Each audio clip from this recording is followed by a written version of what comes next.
It's no secret that the use of social media sites have skyrocketed in popularity, especially since the 2010s.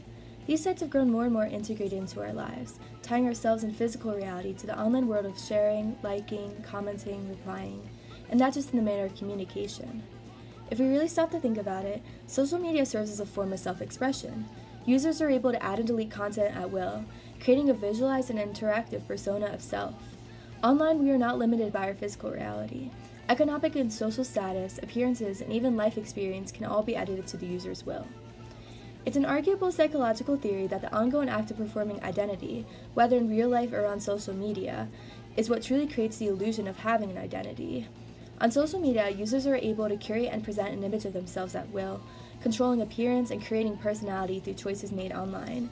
What content users interact with and what content users choose to post creates a visualized representation of the user's ideal self and even an ideal reality. Since content, especially on platforms like TikTok or Instagram, is algorithmic and built to appeal to each individual user, a digital bubble mirroring aspects of self and interest is built over time. In this video, I'm going to take a look at how social media may be inhibiting the development of identity in younger people, as well as possibly limiting our psychological well-being.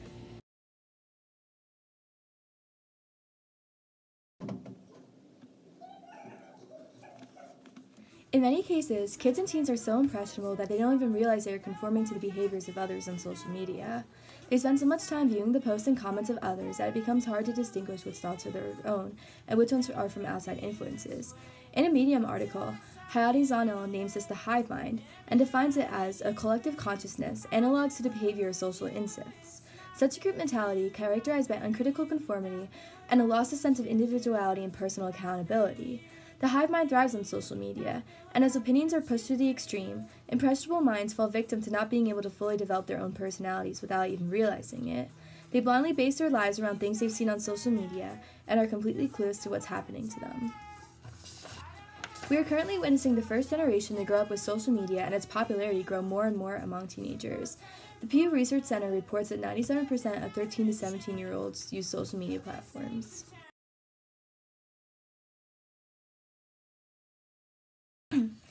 Let's circle back to the idea of identity.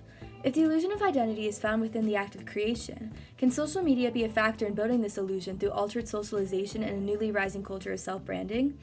As social media has become more prevalent and factored into day-to-day life, it also has become lived through real time.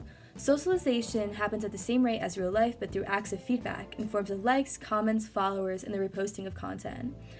Professor Uğur Gündüz argues that this creates a forced participation on social media, not necessarily because of the addictive nature of feedback, but because of an underlying feeling of having all actions online being watched and acted out in real time.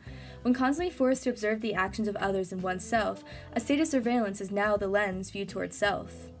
Additionally, the rise of social media influencer culture has skyrocketed since the 2010s. Popular Instagram users use their credibility in order to sell products for a company as either part-time or full-time gigs, finding the balance between marketing themselves in order to market goods for other people. Although most Instagram users do not have follower accounts high enough to be considered of influence, there is an underlying pattern of self-branding present amongst most Instagram users.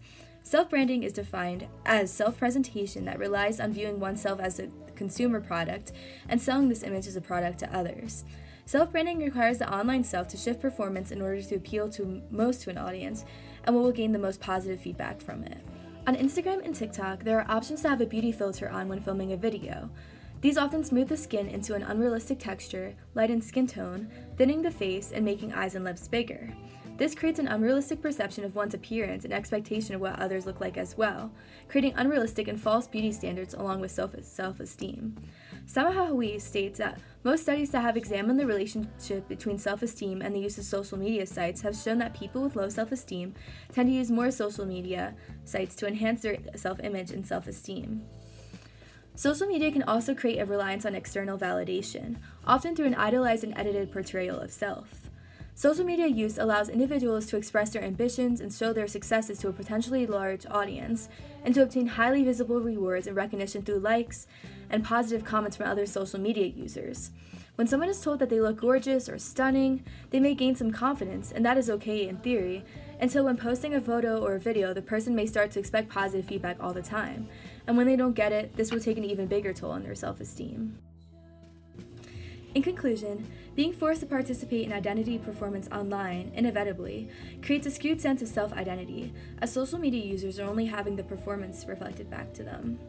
The desire to conform to what will result in positive validation on social media, while also attempting to form our own identity, may create a schism within the self, limiting individual growth and personality.